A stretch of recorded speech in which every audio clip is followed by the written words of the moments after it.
Hello student, इस video में हम देखेंगे अध्याय 6 तत्वों का निष्कर्षण एवं सिद्धांत का फुल कंप्लीट केमिस्ट्री नोट्स देखेंगे। क्लास 12 केमिस्ट्री का कंप्लीट नोट्स है हिंदी मीडियम का। तो चलिए शुरू करते हैं। तो आप हेडिंग लगा लीजिए, अध्याय 6 तत्वों का निष्कर्षण एवं सिद्धांत। पहले खनिज के बारे में परिभाषा है, फिर अयस्क के बारे में है, फिर पॉइंट्स है, ये VVI पॉइंट्स है, फिर आगे एग्जाम्पल जैसे में लिया है, फिर आता है अयस्क के प्रकार के बारे में, उसको देख लेते हैं हम लोग। फिर है ऑक्साइड अयस्क, विभिन्न प्रकार कौन कौन से होते हैं। पहला है ऑक्साइड अयस्क, इसमें जो जो आता है उसको लिख दिया गया है। फिर दूसरा है सल्फाइड अयस्क, यानी इसमें सल्फर जुड़ा रहेगा। फिर तीसरा है कार्बोनेट अयस्क, यानी CO3 जुड़ा रहेगा। फिर आगे देखते हैं हम लोग। फिर अगला है सल्फेट अयस्क, यानी SO4 इसमें रहेगा। फिर है हाइलाइड अयस्क, यानी हाइड्रोजन रहेगा इसमें। फिर सिलिकेट अयस्क, यानी सिलिकॉन रहेगा इसमें, SiO2 देखने को मिलेगा। फिर फॉस्फेट यानी फास्फेट PO4 रहेगा। अब आता है गैंग।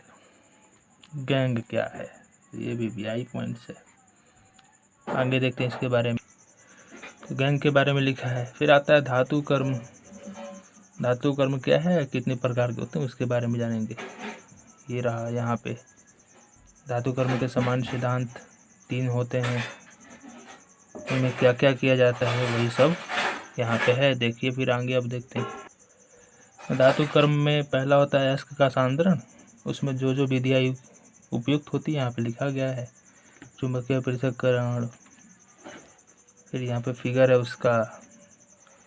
फिर ये वाला झाग प्लवन विधि, ये भी VI है। फिर आगे देखते हैं हम लोग। फिर आगे यहाँ पे पॉइंट्स है, इसको लिख लीजिए। और भी पॉइंट्स हैं, फिर आगे पॉइंट्स हैं, फिर यहाँ पे फिगर है। अब आगे निछालन, इसको देखते हैं आगे।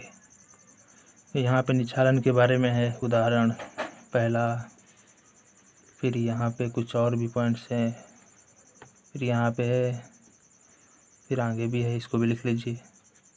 फिर देखिए आगे यहाँ पे निछालन का अन्य उदाहरण है। फिर आगे यहाँ पे रिएक्शन है। फिर यहाँ पे आ गया धातु कर्म का दूसरा विधि, सांद्रित अयस्क का ऑक्साइड में परिवर्तन। तो इसमें 2 तरीके से होता है, एक होता है निष्ठापन और एक होता है वर्जन। ज़्यादा ही VVI है, दोनों के बारे में एग्जाम में बहुत ज़्यादा पूछता है। फिर आगे यहाँ पे निष्ठापन के बारे में है, और फिर आगे वर्जन के बारे में है।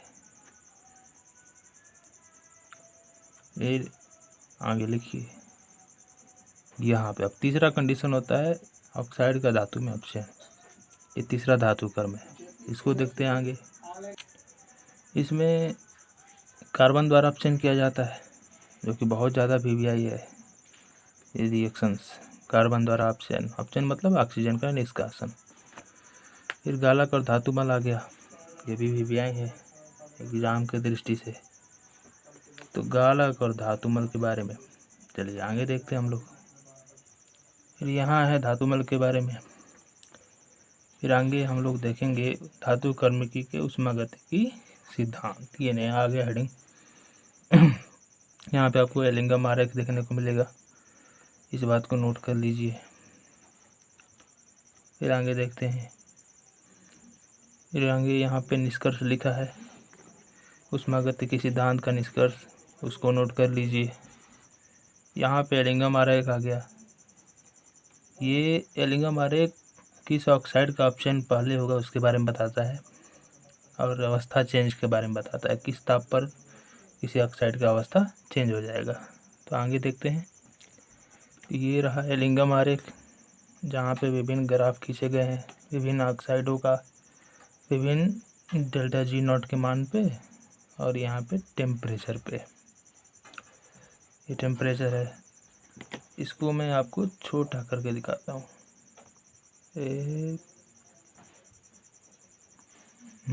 यहाँ से देखिए, यहाँ पे टेम्परेचर बहुत बड़ा है। यहाँ पे जो आप देख रहे हैं, जो यहाँ से पॉइंट मुड़ गया है, ये अवस्था परिवर्तन को बता रहा है कि इस पॉइंट से आगे ताप पे ZnO का तापमान अवस्था चेंज हो जाता है, यानी ठोस है तो द्रव में बदलना शुरू हो जाएगा। लेकिन CO का आप देखोगे तो अब सीधा जा रहा है, CO का ये आगे जा रहा है CO का। और भी अन्य मिलेंगे जो आपको सीधा मिलेंगे, ठीक है। जैसे CO का देखिए, CO2 का सीधा है, CO का सीधा है, यानी ये हमेशा गैस में ही रहते हैं चाहे तापमान कितना भी बढ़ जाए, इसलिए इसका सीधा ग्राफ है। फिर आगे यहाँ पे, ठीक है। अब हम लोग यहाँ पे लिख लीजिए पूरा। अब हम लोग आगे देखते हैं। यहाँ पे है एलिंगम आरेख की विशेषताएं, कौन क्या दिखाता है, एक एक करके सभी को लिखा गया है, आप इसे नोट कर लीजिए। पहला है, दूसरा है, तीसरा है। फिर आगे देखते हैं, फिर अगला पॉइंट यहाँ पे चौथा, फिर पांचवा, फिर उदाहरण, फिर छठवां, फिर सातवां। फिर आगे देखते हैं, यहाँ पे और भी पॉइंट्स हैं, इसको भी नोट कर लीजिए। फिर यहाँ पे अब आता है मेन लोहा का निष्कर्षण, जो एग्जाम के लिए बहुत ही वीवीआई है। लोहा का निष्कर्षण तो बहुत ही मैंने शॉर्टकट में बहुत ही आसान शब्दों में लिखवाया है, यहाँ पे आप इसको नोट कर लीजिए। फिर आगे देखते हैं, फिर यहाँ पे निस्तापन वर्जन किया जाता है। फिर आगे समीकरण है, आगे आगे आगे फिर प्रगलन किया जाता है। फिर आगे देखते हैं, यहाँ पे फिर वात्या भट्टी में डाला जाता है। आगे वात्या भट्टी कुछ ऐसा है, इसको बना लीजिए, आप किताब से भी बना सकते हैं। फिर इसमें अपचयन क्षेत्र होता है जिसमें अपचयित किया जाता है। फिर धातुमल क्षेत्र होता है, टेम्परेचर भी सभी का यहाँ पे लिखा गया, उसको भी लिख लीजिएगा। फिर आगे गलन क्षेत्र होता है, फिर आगे दहन क्षेत्र होता है। उसके बाद फाइनल हमें लोहा मिल जाता है द्रवित रूप में, जो कच्चा होता है, फिर उसे ढलवा लोहा फिर पिटवा लोहा में बदल दिया जाता है। तो आगे देख लेते हैं, तो ढलवा लोहा पिटवा लोहा इस प्रकार प्राप्त कर लिया जाता है, यहाँ पे लिखा गया। अब आता है कॉपर का निष्कर्षण, ये भी वीवीआई है।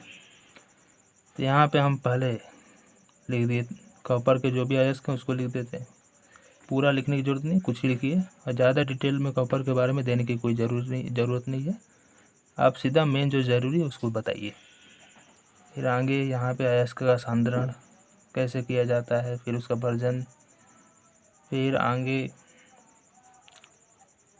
देखते हैं हम लोग, यहाँ पे और भी पॉइंट्स हैं, उसको लिख लीजिए। फिर आगे आता है प्रगलन, इसमें गलाया जाता है कोक के साथ मिला के, यहाँ पे जो जो हुआ है अभिक्रिया लिख दिया गया है। फिर आगे देखते हैं हम लोग, फिर यहाँ पे और भी पॉइंट्स हैं, इसको नोट कर लीजिए। फिर आता है बेसमरीकरण, इसमें डाल के मैट बनाया जाता है, इसका फिगर कुछ इस प्रकार है।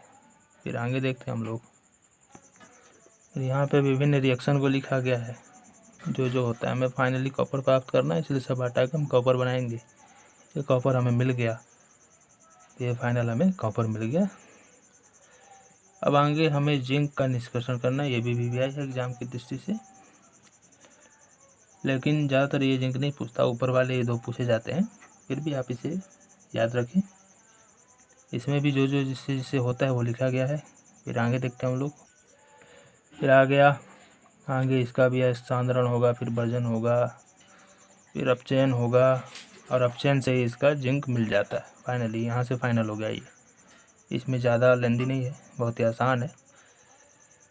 तो अब आगे हम लोग देखते हैं, अब यहाँ पे हम लोग एल्युमिनियम का निष्कर्षण देखेंगे, जो एग्ज़ाम की दृष्टि से बहुत वीवीआई है। इसमें भी हम वही कहानी करेंगे, इसका अयस्क लिखेंगे, फिर शोधन कैसे किया जाता है, तो हॉल की शुष्क विधि, बहुत सारी विधि हैं, इसमें से एक विधि आप लिखेंगे कोई भी एक। यहाँ पे हॉल की शुष्क विधि लिखा गया है, इसको देख लीजिए बढ़िया से। हाँ, फिर आगे देखते हैं हम लोग, फिर यहाँ पे कुछ पॉइंट्स है, फिर आगे समीकरण है, फिर एल्यूमिना का वैद्युत अपघटन है, और यहीं पे हमें फाइनल एल्युमिनियम प्राप्त हो जाएगा। इस प्रकार हमें एल्युमिनियम कैथोड पर प्राप्त होता है, एनोड पर CO और CO2 गैस बन जाते हैं। ऑक्सीजन मुक्त होता है, लेकिन वो कार्बन चढ़ के चलते ये CO CO2 बना लेता है। और इस प्रकार हम लास्ट में लिख देंगे कि इस प्रकार में 99.9% शुद्ध कॉपर, नहीं तांबा हाँ, एल्युमिनियम प्राप्त हो जाता है। ठीक है, तो यहाँ से ख़त्म होता है नोट्स। अब अगले वीडियो में हम लोग अध्याय 7 पी ब्लॉक के तत्व